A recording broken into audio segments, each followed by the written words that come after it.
I'm Brooke Roberts-Islam. I am the director of BRIA, which is a materials innovation agency based in London. I'm also the founder of Textiles, which is a website publishing articles and interviews with pioneers and cutting-edge designers in the sustainability and fashion tech realm.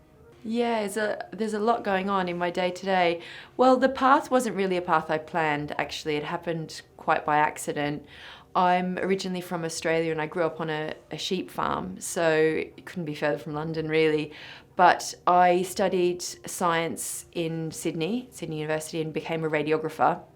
Moved to the UK looking for a career change, and after around a decade of working in the NHS, settled on fashion design, and more specifically knitwear. I'm very interested in how things work. I've got a very curious mind, so I love having a problem to solve, and I think that's why I chose knitwear specifically. Most of the knitwear that I've worked on since I became a designer and maker is on industrial knitting machines. So it's very large scale factory based knitting that relies on quite specific programming in order to operate. So that appealed to me immediately. So that took me down this technical materials route.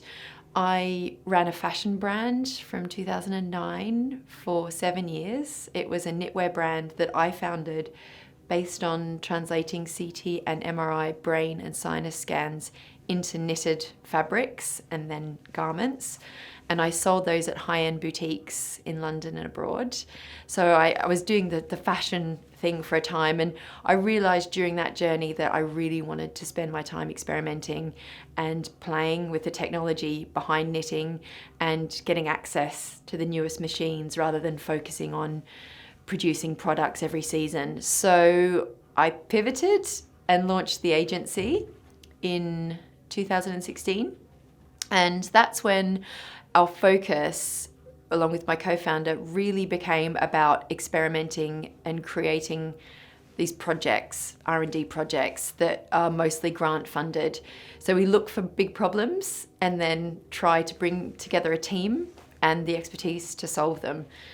So I guess I didn't stumble on that as my end game, but it certainly was shaped by all of the things I did leading up to it and by choosing the bits I liked the most. So in doing that, I guess I've become a sort of science, technology, fashion hybrid person, which means I have quite unique knowledge of how manufacturing happens and how textiles are made and designed, but also on the science and engineering behind them.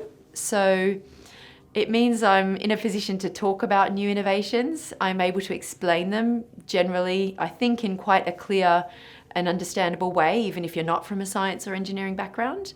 And so that's led me to be a writer and to contribute to Forbes, Huffington Post, and Textiles to try to help further the dialogue around these research areas and to help designers become more involved in science and technology, and I think to pursue solutions that might be not quite within their reach.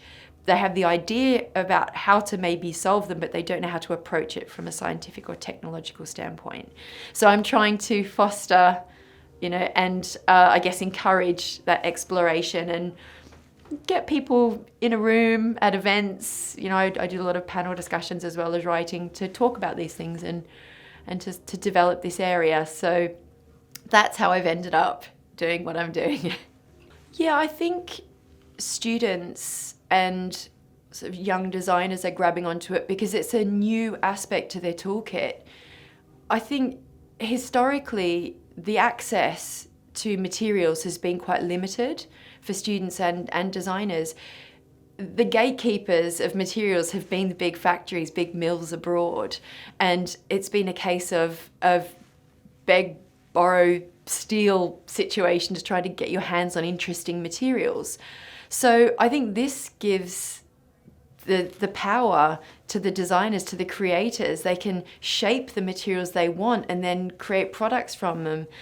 I think this is a really important part of the evolution of design, but I also think it's a really important way to solve problems, because a lot of product design falls down because it's not looked at from a holistic perspective. It's not circular. The end of life is not considered at the conception stage and the development stage.